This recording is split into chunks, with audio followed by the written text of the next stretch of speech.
கண்ணா good morning. நான் உங்கள் maths teacher பேசுகிறேன். All of you welcome to our maths ma'am channel. கண்ணா இன்றைக்கி நம்ம பார்க்க போகிறது 12th 8th chapter partial differentiation பார்க்க போகிறோம். அதில் எக்ஸசைஸ் 8.6 5th சம். இப்போ டபிள்யூ கொடுத்துருக்காங்க பாருங்கள். 6x³ -3xy + 2y² கொடுத்துட்டான். எக்ஸ் பாரு e⁻s கொடுத்துருக்கான். ஒய் வந்து cos s கொடுத்துருக்கான். Find dw/ds and evaluate at s = 0. X தனியாக கொடுத்துட்டான், ஒய் தனியாக கொடுத்துட்டான். dw/ds கண்டுபிடிக்க சொல்கிறான். அட் s = 0வில் வேல்யூ கண்டுபிடிக்க சொல்கிறான். இப்போ இது ஒன்றுமே கிடையாது. ஃபஸ்ட்டு பாரு டபிள்யூவில் எக்ஸும் ஒய்யும் இருக்குது. ∂w/∂x கண்டுபிடிங்க. அப்போ ∂w/∂xனால் எக்ஸை பொறுத்து டிஃப்ரென்ஷியேட் பண்ணணும். அப்போ ஒய் வந்து நமக்கு கான்ஸ்டன்ட். அப்போ இதில் பாரு, அப்போ இதை டிஃப்ரென்ஷியேட் பண்ணும்போது பவர் முன்னாடி வரும். அப்போ 6 3s are 18, பவரில் 1 குறைச்சிக்கணும். அப்போ x², 3ல் 1 போச்சுன்னா x², பவர் முன்னாடி வந்துடும், பவரில் 1 குறையும். அப்போ 18x² மைனஸ், இப்போ நாம் எக்ஸை பொறுத்து தான் பார்ஷியல் டிஃப்ரென்ஷியேட் பண்ண போகிறோம். அப்போ 3யும் ஒய்யும் கான்ஸ்டன்ட், சேர்ந்து இருக்கிற கான்ஸ்டன்ட் அப்படியே தான் இருக்கும். தனியாக இருக்கிற கான்ஸ்டன்ட் தான் 0 ஆகும். இது எக்ஸோட சேர்ந்துருக்கிற கான்ஸ்டன்ட். அப்போ 3y அப்படியே இருக்கும்.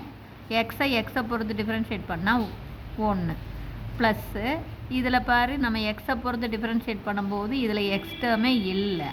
அப்போ இது தனியாக இருக்கிற கான்ஸ்டன்ட். அப்போ இது 0 ஆயிரும். புரிஞ்சுதுங்களா? கையோட இங்கேயே dx/ds, இந்த எக்ஸை எஸ்ஸை பொறுத்து e⁻s டிஃப்ரென்ஷியேட் பண்ணால் e⁻s தான். அதே மாதிரி ∂w/∂y, இப்போ டபிள்யூவை ஒய்யை பொறுத்து பண்ணணும்.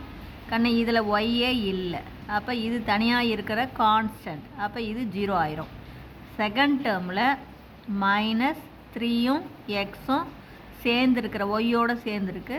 அப்போ ஒய்யோடு சேர்ந்துருக்கிற கான்ஸ்டன்ட் அப்படியே இருக்கும். ஒய்யை பொறுத்து டிஃப்ரென்ஷியேட் பண்ணால் 1 ப்ளஸ்ஸு 2 அப்படியே தான் இருக்கும். y² டிஃப்ரென்ஷியேட் பண்ணும்போது அடுக்கு முன்னாடி வரும். அப்போ 2 2 4. அப்போ அடுக்கில் 1 குறையும் போது 4y. அதே dy/ds, ஒய்யை எஸ்ஸை பொறுத்து டிஃப்ரென்ஷியேட் பண்ணால் cos x டிஃப்ரென்ஷியேட் பண்ணும்போது -sin s. இப்போ நமக்கான ஃபார்முலா dw/ds வேணும்னா ∂w/∂x × dx/ds plus ∂w/∂y × dy/ds. இவ்வளவு தான். நேராக அப்படியே பெருக்க வேண்டியதான். ∂w/∂x × dx/ds plus ∂w/∂y × dy/ds. இப்போ நீ கண்டுபிடிச்ச அப்படியே ∂w/∂x பிரதியீடு பார்த்து பாரு. 18x² - 3y × dx/ds வந்து e⁻x ப்ளஸ்ஸு அதே ∂w/∂y பாருங்கள் -3x plus 4y × dy/dx -sin s.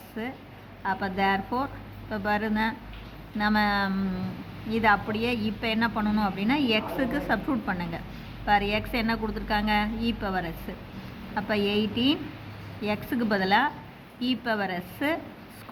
அப்போ e⁻2, e⁻s² அப்படிங்கும்போது e⁻2s -3 ஒய்க்கு பதிலாக cos s × e⁻s ப்ளஸ்ஸு -3 எக்ஸுக்கு பதிலாக பாருங்கள் e⁻s ப்ளஸ் 4 ஒய்க்கு பதிலாக cos s × -sin s. இப்போ அட் s = 0ன்னு போட போகிறோம். அப்போ 18 × e⁻0 ஆயிரும். -3 × cos 0, இங்கே e⁻0. அதே மாதிரி -3 e⁻0 ப்ளஸ் 4 cos 0 -sin 0. கண்ணு sin 0 0. இங்கே பாரு e⁻0 1. அப்போ 18 18. cos 0வும் 1 -3. அப்போ × 1 அப்படின்னாலும் இதே தான் வரும். அப்புறம் இது வந்து -3 ப்ளஸ் 4 sin 0 0. அப்போ இதெல்லாம் 0 ஆயிரும். அப்போ 18ல் 3 போச்சுன்னா மீதி 15. இப்போ இது புரிஞ்சுதுங்களா? இதில் ஏதாச்சும் டவுட்டாக இருந்தால் கேளுங்க. Wish you all the best. Thank you.